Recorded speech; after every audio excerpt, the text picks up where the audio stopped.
Hello बच्चों। तो आज बेटा हम एक नया टॉपिक स्टार्ट करने वाले हैं और फर्स्ट चैप्टर आपका चला हुआ बेटा इलेक्ट्रोस्टैटिक यानी कि स्थिर वैद्युत है। तो लास्ट जो टॉपिक हमने पढ़ा था वो हमने पढ़ा था इलेक्ट्रिक फ्लक्स के बारे में।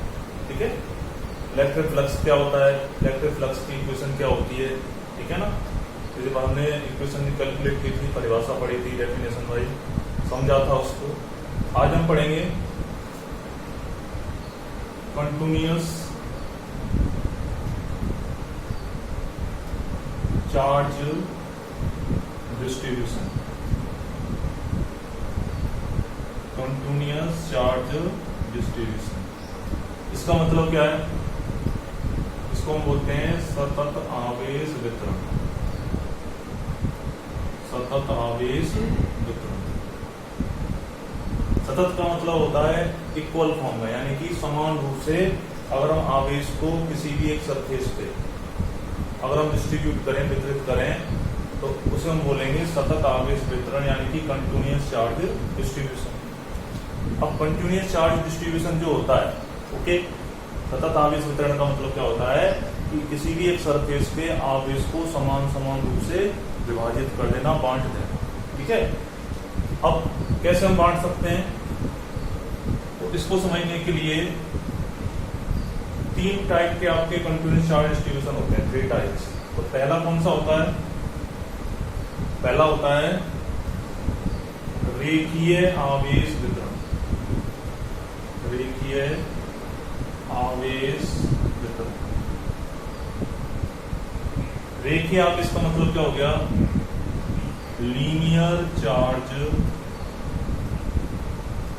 डिस्ट्रीब्यूशन। ठीक है, लीनियर चार्ज डिस्ट्रीब्यूशन। अब लीनियर चार्ज डिस्ट्रीब्यूशन का मतलब क्या होगा? तो इसको समझने से पहले हम एक डायग्राम बनाते हैं। कंप्लीट समझने से पहले सपोज कोई एल लेंथ का एक वायर है, कोई इनफाइनाइट वायर है, उसमें से हमने क्या कर दिया, एक एल लेंथ यानी कि एल लंबाई का एक वायर ले लिया और इस वायर के ऊपर हमने प्लस क्यू चार्ज को क्या किया, अप्लाई किया। तो ये चार्ज क्या होगा, धीरे धीरे इस पूरे वायर पे क्या हो जाएगा, डिस्ट्रीब्यूट हो जाएगा। तो इस चार्ज को हमने इस तरीके से इसके ऊपर क्या कर दिया, डिस्ट्रीब्यूट कर दिया। ठीक है, अब टोटल जो इसकी लेंथ थी वो लेंथ कितनी है आपकी, एल। टोटल लेंथ कितनी है, एल। ओके, हमें क्या करना है, ये पूरा जो लेंथ एल है ये छोटे छोटे यूनिट लेंथ का कॉम्बिनेशन होगा, यानी कि इतना छोटा एरिया डीएल, फिर डीएल, फिर डीएल, फिर डीएल, फिर सारे जितने भी डीएल हैं यानी यूनिट लेंथ होंगे, छोटे अल्पांश लेंथ होंगे, लंबाई होगी, उन सारी अल्पांश लंबाई को हम क्या करेंगे, जोड़ देंगे तो हमें क्या मिल जाएगा, तो पूरा लेंथ मिल जाता है, लंबाई मिल जाती है। ठीक है, हमने क्या किया कि सपोज यहाँ पर एक आपका लेंथ है डीएल, यूनिट लेंथ इसका। अब एल लेंथ पे आपका चार्ज कितना है, क्यू। एल लेंथ पे चार्ज कितना हो गया, क्यू। तो डीएल लेंथ पे चार्ज कितना हो जाएगा, डी। होगा नहीं होगा, यानी कि बड़ी लंबाई बड़ा आवेश चार्ज, छोटी लंबाई छोटा आवेश। ठीक है, तो इसमें एक चीज आती है रेखीय आवेश घनत्व। सबसे पहले इसको समझना आना चाहिए, घनत्व, यानी कि इसको हम बोलते हैं linear charge density. Linear charge density. अब लीनियर चार्ज डेंसिटी को रिप्रेजेंट करते हैं लैम्बडा से। इसे रिप्रेजेंट करते हैं लैम्बडा, और लैम्बडा इक्वल टू होता है टोटल चार्ज यानी कि कुल आवेश बटे टोटल लेंथ, यानी कि अपॉन में क्या लिखेंगे हम, टोटल लेंथ, यानी कि कुल आवेश बटे कुल उसकी लंबाई। तो लैम्बडा बराबर टोटल चार्ज कितना है आपका, क्यू। टोटल चार्ज कितना हो गया, क्यू। टोटल लेंथ कितनी है, एल। तो ये इसका क्या बन गया, यहाँ पे रेखीय आवेश घनत्व की वैल्यू बन गई। क्या बन गई, रेखीय आवेश घनत्व लैम्बडा बराबर क्यू अपॉन। अगर यहां से अगर हम क्यू की वैल्यू निकालें तो क्या आ जाएगी, इन दोनों को क्रॉस गुणा करो, तो ये हो गया लैम्बडा इंटू, ये बन गया ना। तो ये इसकी क्या रिप्रेजेंट करेगी लैम्डा, ये करेगा रेखीय आवेश घनत्व को, और क्यू क्या रिप्रेजेंट कर रहा है कि टोटल लेंथ एल पर इतना चार्ज अवेलेबल है लैम्डा एल के पर। तो ये इक्वेशन हमें सबसे पहले निकालनी है, तब जाके आपको रेखीय आवेश वितरण यानी कि लीनियर चार्ज डिस्ट्रीब्यूशन की इक्वेशन को आगे बढ़ाना। अब हम आगे बढ़ते, अब देखिए, अब डीएल लेंथ पे आपका चार्ज कौन सा है, डीक्यू। अब सपोज यहां से इसके सेंटर से आर डिस्टेंस पे एक क्यू नोट चार्ज उपस्थित है। कौन सा चार्ज है, क्यू नोट। तो देखो एक चार्ज तो आपका डीक्यू हो गया, एक चार्ज कौन सा हो गया, क्यू नोट हो गया, बीच का गैप कितना हुआ, आर। तो कूलॉम इक्वेशन इसमें अप्लाई हो सकती है, दो चार्ज है और बीच की लेंथ भी हमारे पास, लंबाई भी है। तो लंबाई तो हो गई आर और दो चार्ज आपके कौन से हो गए, डी क्यू और क्यू नोट। तो डी क्यू के कारण क्यू नोट पर कितना फोर्स लग रहा है, तो इसमें हम दो चीजें निकालेंगे, एक तो फोर्स की वैल्यू निकालेंगे और एक हम निकालेंगे विद्युत क्षेत्र की तीव्रता कितनी आती है। ठीक है, तो पहले हम निकालते हैं फर्स्ट पॉइंट, डी क्यू आवेश के कारण, आवेश के कारण क्यू नोट पर बल, क्यू नोट पर विद्युत बल। तो ये वैल्यू हम पहले यहां पे कैलकुलेट कर सकते हैं। तो कैसे कैलकुलेट करेंगे, जब डी क्यू आवेश है तो बल का मान भी कितना होगा, डी एफ हो जाएगा, छोटा बल लगेगा। तो D F is equal to कितना हो गया, K D Q Q naught upon R square. किससे आया ये, कूलॉम इक्वेशन से आया, कूलॉम फोर्स से। Q1 की जगह DQ और Q2 की जगह हमने क्या ले लिया, Q नोट ले लिया। ओके, अपॉन में क्या हो गया, आर स्क्वायर। इसको हम क्या माने, इक्वेशन नंबर 1 मान ली। अब कितना फोर्स अप्लाई होगा, अब हमें क्या करना है, तो ये तो हो रहा है डीएल लेंथ के कारण क्यू नोट पर फोर्स। हमें क्या करना है, कंप्लीट लेंथ के कारण, एल लेंथ के कारण कितना फोर्स इस पे अप्लाई हो रहा है। तो हम क्या करेंगे, इक्वेशन 1 का क्या कर दो, इंटीग्रेशन कर दो, यानी कि समाकलन। तो समीकरण 1 का यानी देता हूं, समीकरण 1 यानी कि इक्वेशन जो फर्स्ट है का समाकलन करने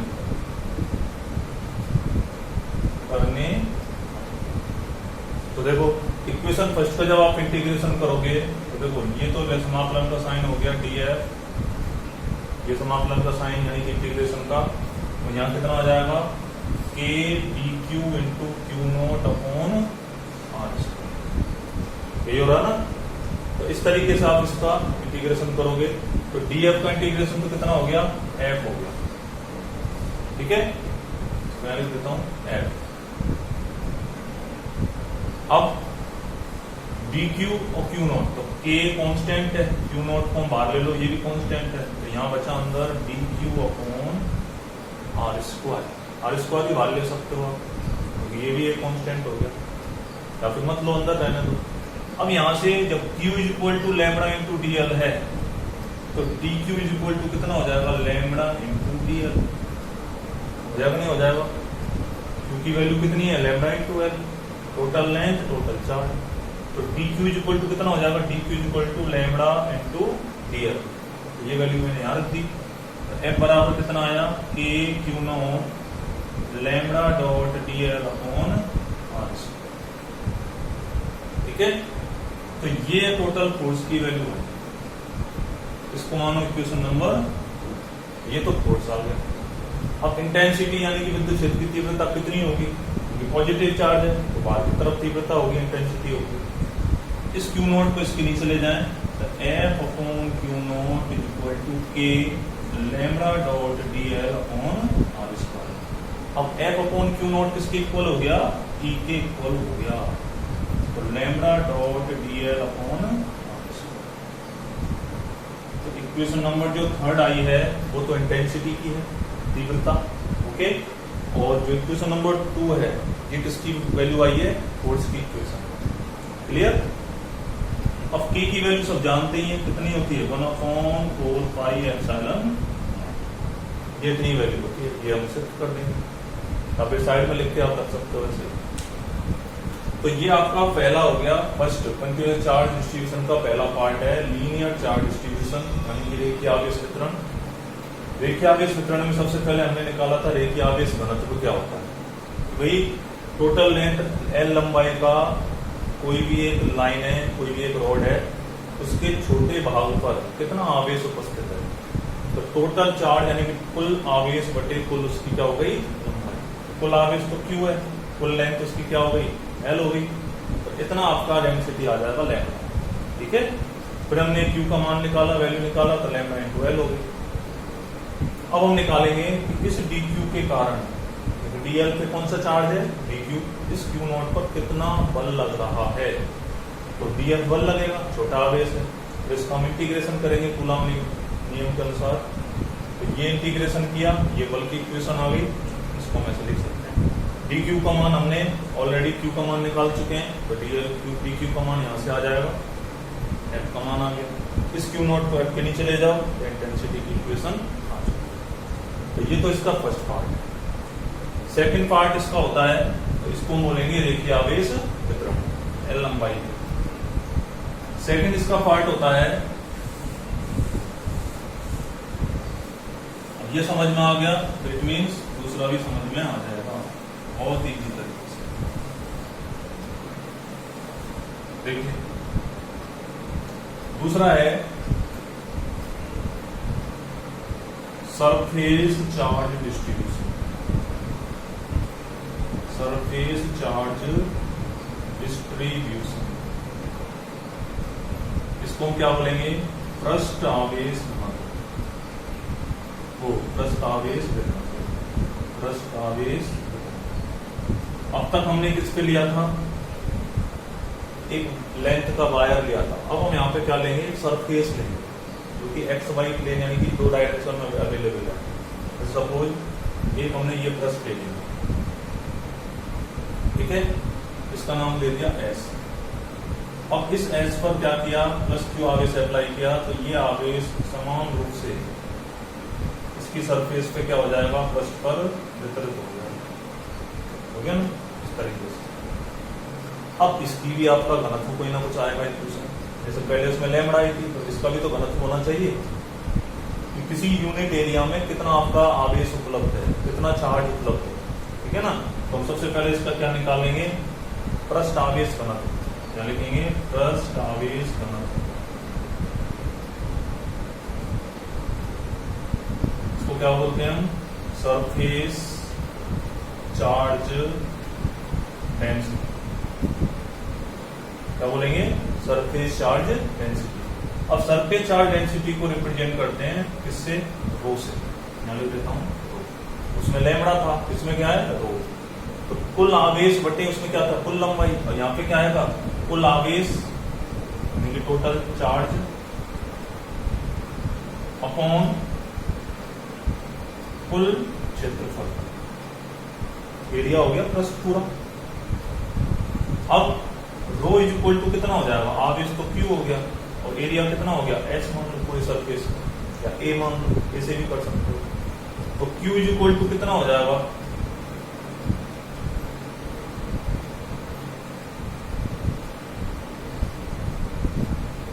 सॉरी इसको बेटा हम सिग्मा से रिप्रेजेंट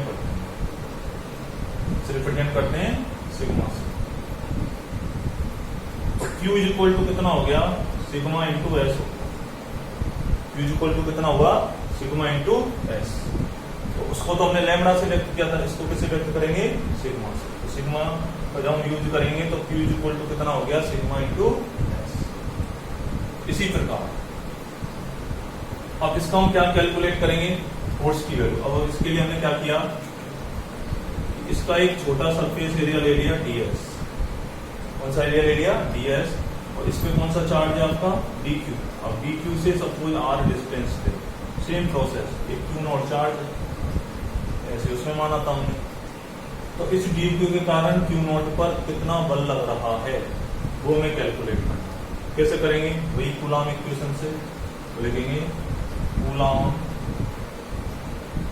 बल समीकरण से।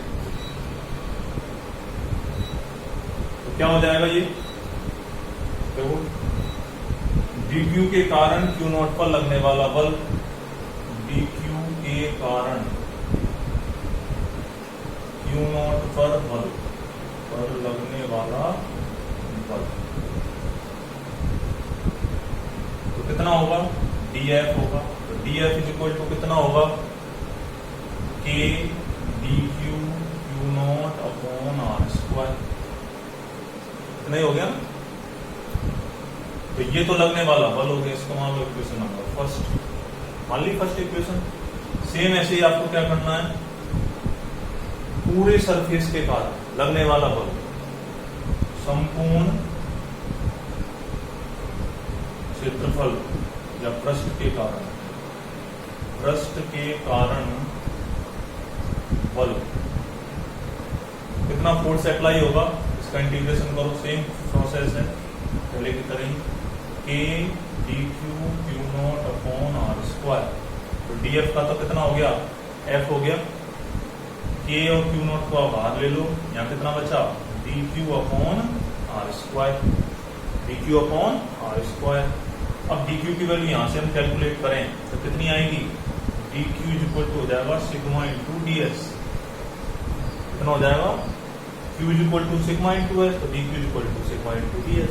छोटा एरिया छोटा आवेश, तो लिखेंगे f is equal to k q naught sigma into ds upon r square. तो ये फोर्स की इक्वेशन आ गई, इसको मान इक्वेशन मान लिया।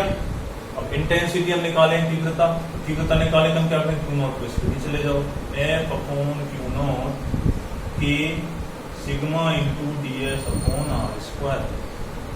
अब f अपॉन q नॉट किसके इक्विवेलेंट हो गया, E के इक्विवेलेंट हो गया, आ गया ना। तो इसको मैं यहाँ लिख देता हूँ, E इक्वल टू कितना आएगा, k sigma into ds upon r square. इसको आप थर्ड इक्वेशन, तीसरी इक्वेशन हो गई ना ये। तो इस तरीके से आप पृष्ठ आवेश वितरण के द्वारा पहले आप डेंसिटी निकालोगे, घनत्व की वैल्यू, छोटे से छोटे एरिया पर या पृष्ठ पर कितना आवेश है, इतना आवेश हो जाएगा, तो सिग्मा से इसको आप व्यक्त करोगे। फिर dq के कारण q नॉट पर कितना अप्लाई किया बल, r डिस्टेंस पे अगर q नॉट आवेश है, चार्ज है, तो कितना बल होगा, इसका इंटीग्रेशन करो, ये वैल्यू आ जाएगी। इस q नॉट को इसके नीचे ले जाओ, f अपॉन q नॉट आ गया, ये इंटेंसिटी आ गई ना। तो इस तरीके से आप इसको कैलकुलेट कर सकते हैं। तो ये सेकंड पार्ट हो गया इसका, ठीक है। तो ध्यान रखने वाली बात है, इसको हम सिग्मा से व्यक्त करें, और जो रो मैंने बताया था वो हम करते हैं आयतन आवेश वितरण, ठीक है। तो तीसरा है इसमें आयतन आवेश वितरण, थोड़ा देख लें आप इसको। तो थर्ड है आयतन आवेश वितरण।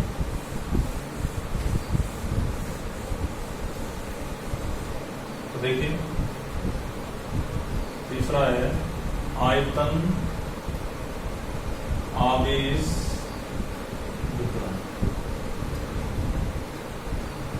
आयतन को हम क्या बोलते हैं, वॉल्यूम चार्ज डिस्ट्रीब्यूशन।